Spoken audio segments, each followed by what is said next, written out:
Hello and welcome. I am Subodh Pandit, a medical doctor with a specialty in internal medicine. I was born and brought up in India and then came and lived in the United States. Apart from my career, I would constantly think of things that people would grapple and wrestle and converse about and not come to any real conclusion. I wondered why, so I began to look into it, and my intellectual journey went on for years and even decades. So what I'm going to do now is share some of that with you. And we're going to do it over 13 periods and sessions. I hope that you will stay with me the whole way. Look at the topic we're going to discuss today. God, fact or fiction? Huge, as well as controversial. And in fact, if you go into it, one question will lead to another and yet to another.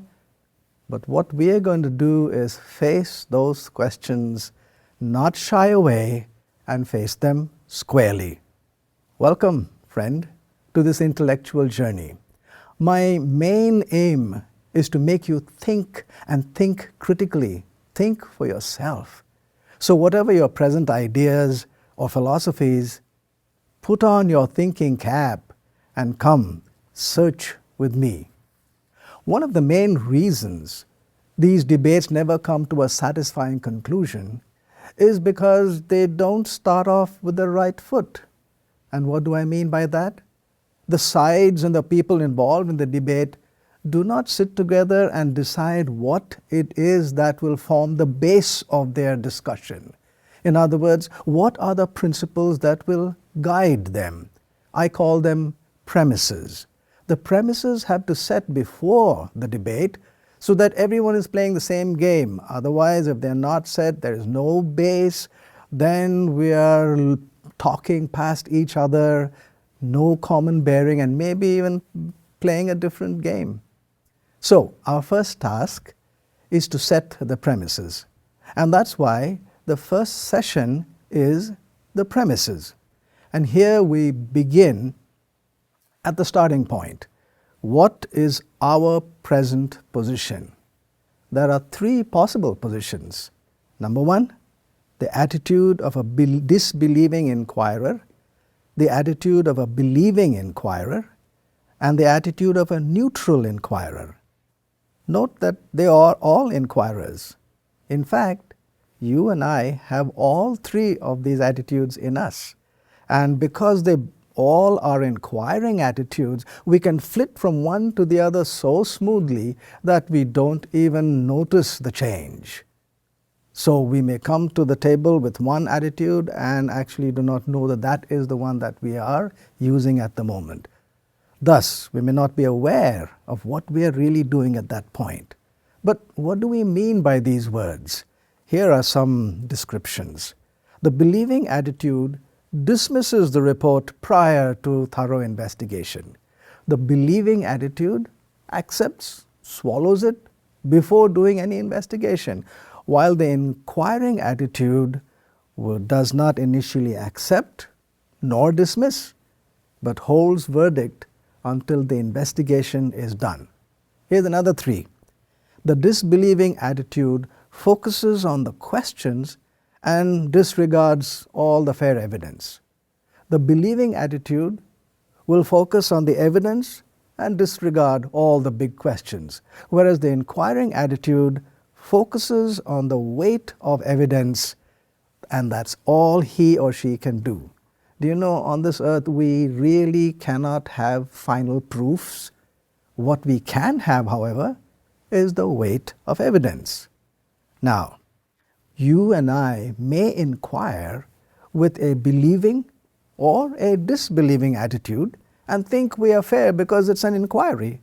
But that is not real true inquiry, because most of us, whenever we delve into this subject, we want to look for evidence that will support our pre-existing stance. It is called confirmation bias.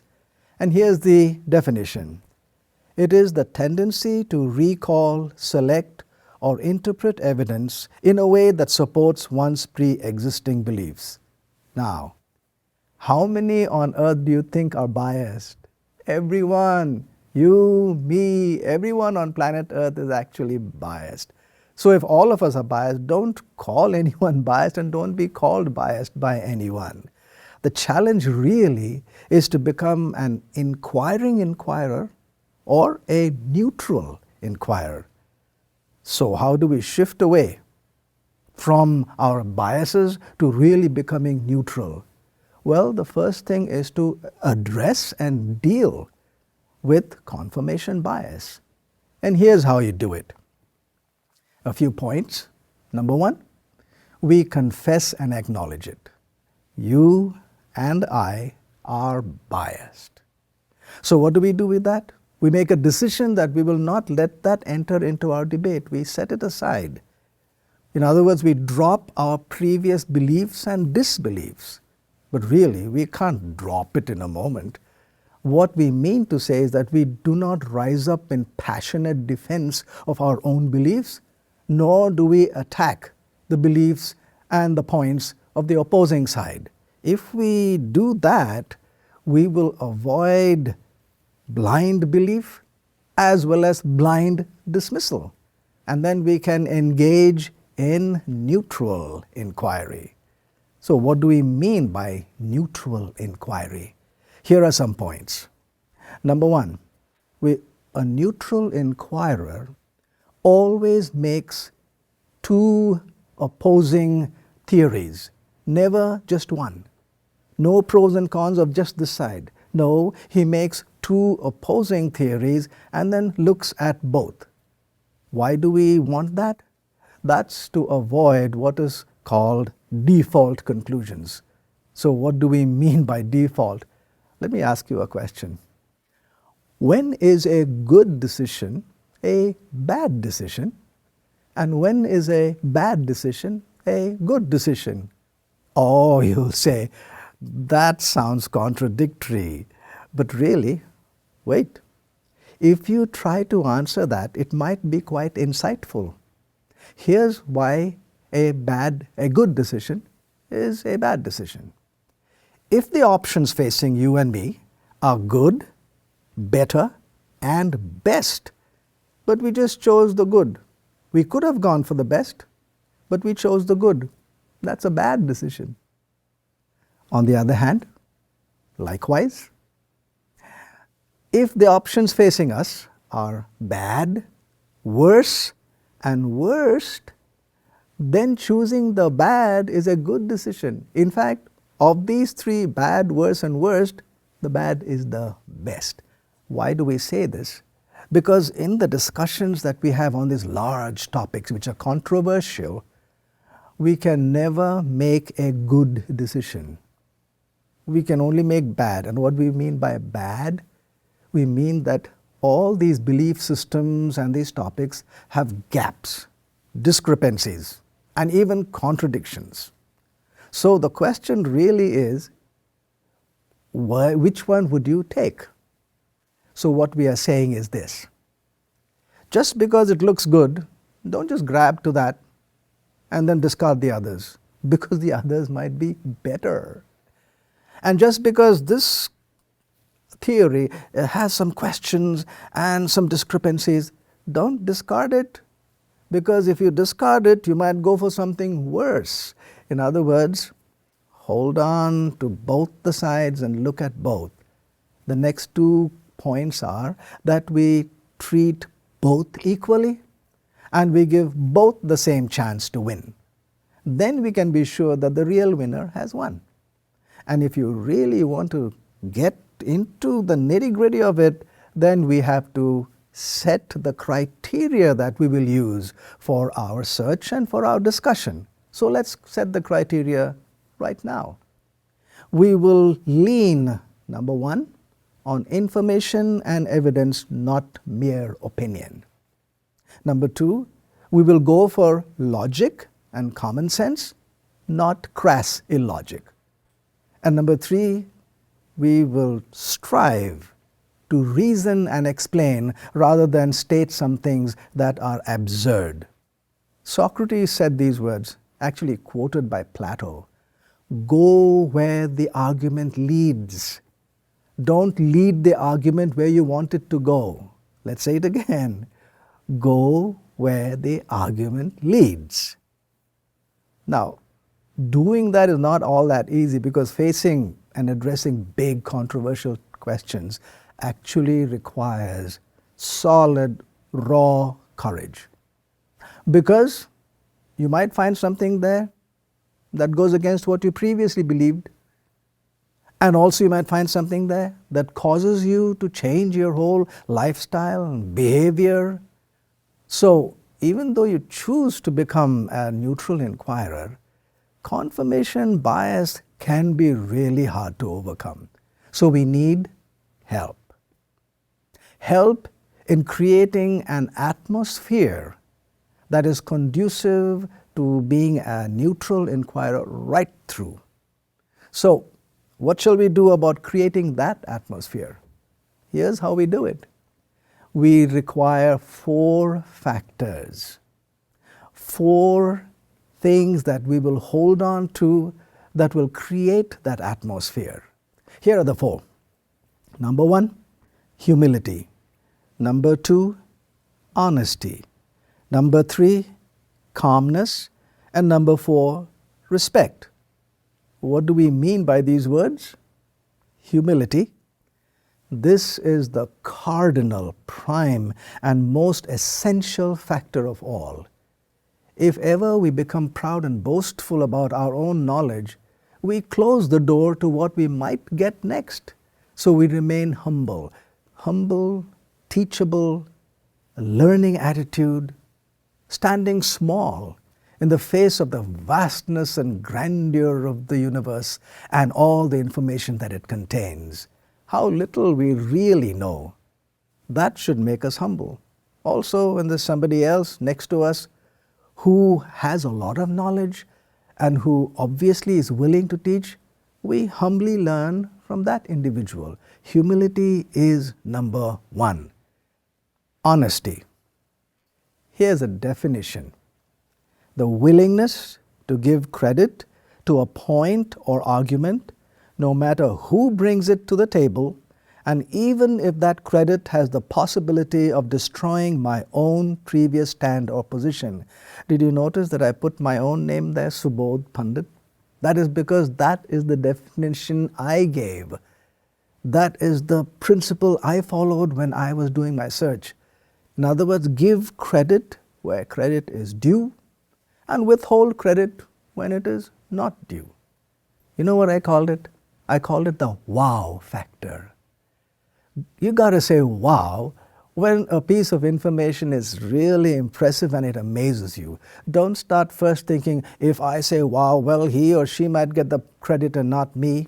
No, that would not be real honesty. Say wow. Are you really willing to say wow? Are you ready to do that? Give credit? Let's check it out. Let's do something to see whether we can respond that way. You know, pi, 22/7, is an irregular number. If you really did that calculation, 22 divided by 7, it would come out to 3.142 and then on and on and on in a very haphazard and arbitrary manner. There is no pattern to those numbers. So what psychologists have said, let's use that series as a test for memory. How many digits can a person memorize and recite? Do you know what the world record is? Most people don't look at that, so you may not know it. Let me tell you, but why don't you have a guess first? What might be the world record? A few years ago it was held by an Indian and then a Japanese, and then I believe the last it went back to an Indian. So the last record that I know of, pi was recited to the 70,000th digit before the first mistake was made. Did you say wow to that? Did you give the credit? If you did, well, we are on the same page. Then we are ready to give credit where credit is due. How about calmness? You know, anger and rage fights your own clear thinking and good judgment, not those of your opponent. So when you're angry, what you say is not exactly what you want to say or what you want to think. Now, sometime during what I say in the next 13 segments, sometimes I will state things that might sound jarring to you. Don't get angry. Don't get upset. Here's what you do. Just say to yourself, I don't agree with that. So the way I'm going to address that is to get a good argument against that so that my argument knocks off his argument. Well, really, that's most welcome. So don't get upset. And how do you get that really good argument to knock off mine? It is to stay calm. Calmness, which is the result of humility and honesty, will give the best chance to you and to me to make those arguments, to form a strong side which will maybe even win over the other side. How about respect? Respect is not agreement, not admiration. We often use it as a synonym for those, but really respect is only giving the others the right to make their own inquiry, their own final decisions, without us looking down our noses at them and even calling them names. No, we uphold their dignity at all times. And we expect them to hold our dignity up for the sake of mutual respect. So we've got to create an atmosphere with these four: humility, honesty, calmness, respect. Now with these we'll get to the big question. I call it the great divide. A, atheism says God is non-existent and fictitious. B, the believing side says God is in existence and factual. Now before we dive into that, there is a question that some people ask. And the question is, do we need God and His existence? Well, why not leave the question completely out? What difference does it make? What difference does it make? Do you know the answer to that can be twofold? Number one, it makes no difference at all. And number two, it makes a huge difference. Both these responses depend on a big if. So here's the first if.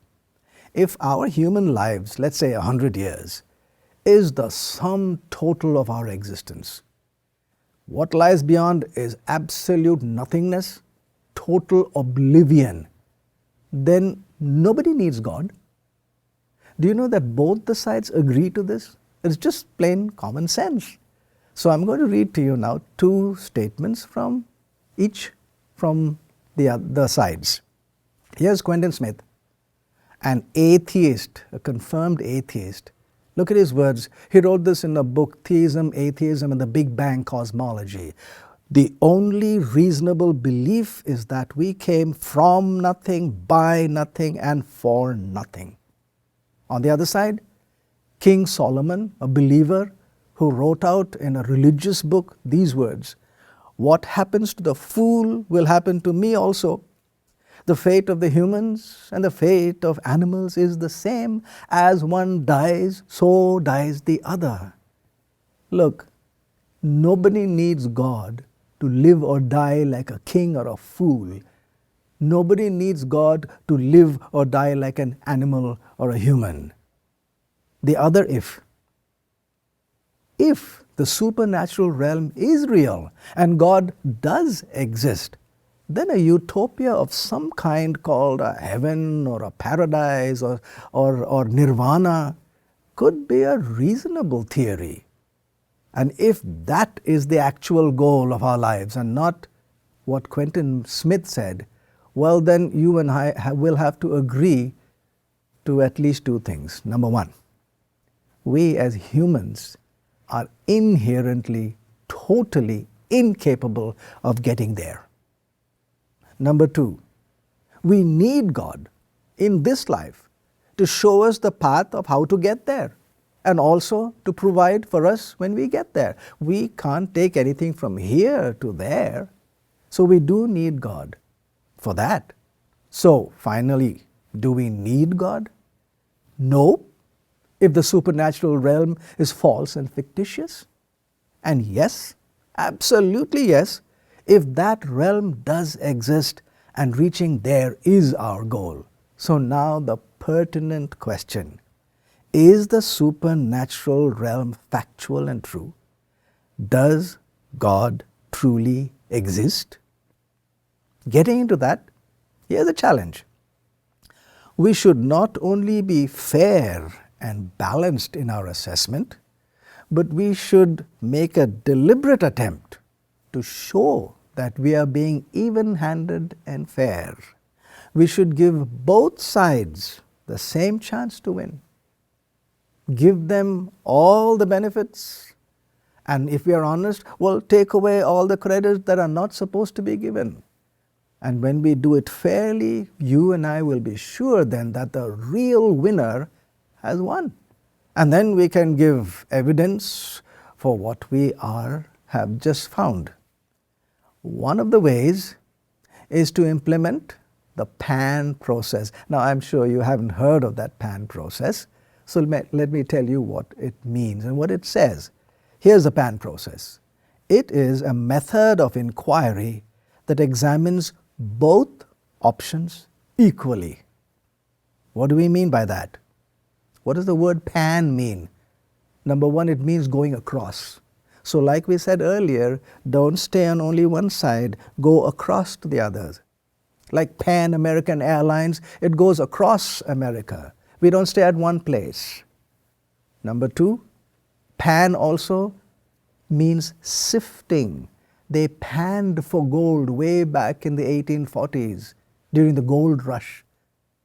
They took a pan and dipped it into the water and pulled out some rocks and hopefully some nuggets, and the force of the water would take away the lighter rocks and keep the heavier nuggets in the pan. Panning, sifting, choosing the valuable, letting go the ordinary. Pan also happens to be the first three letters of my family name. Now you know where you got that word from, PAN process. I formulated that so that I could use it in my search, so that I could show to myself that I was going to be fair to both the topics, to both the theories, to both the claims. So what does it look like? Here's what it looks like. The PAN process requires 4 columns of arguments. One, a pro, and a second, a con for each of the sides. God exists, God does not exist. Pro and con, 2 columns. A pro and con on this side, another 2 columns, 4 columns. For example, column 1 would be arguments for A, atheism. Column 2, arguments against the believing side, against B. Column 3, arguments for B, for the believing side. And column 4, arguments against A, against the atheistic side. So when you do this, I believe you and I can look at this and we can agree that this is really a very fair process. We are looking at both the sides.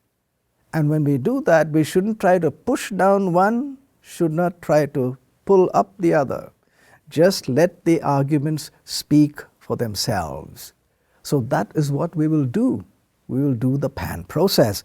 So now, what have we said so far? The premises have to be set. If we don't set the premises, then our words can fly past one another and we will be at different wavelengths.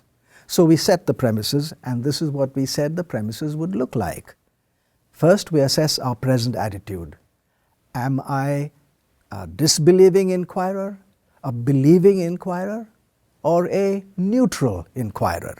And then we confess and put aside confirmation bias, our biases, and choose to remain a neutral inquirer, an inquiring inquirer, not a believing inquirer, not a disbelieving inquirer.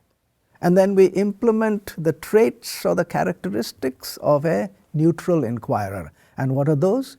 We always look for at least two options, two theories, and we look for the pros and cons of this and the pros and cons of that, meaning we give both the same chance to win.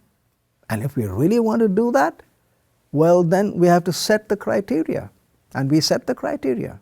You and I did.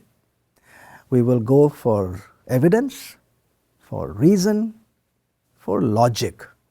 Those are the three that will set the criteria. And once we have set the criteria, then we will create an atmosphere that will help us remain in the inquiring mode at all times. It is made up of, number one, humility, number two, honesty, number three, calmness, and number four, respect. With this, we will demonstrate that we will do it fairly by implementing the PAN process, which looks at both the options equally. You know what?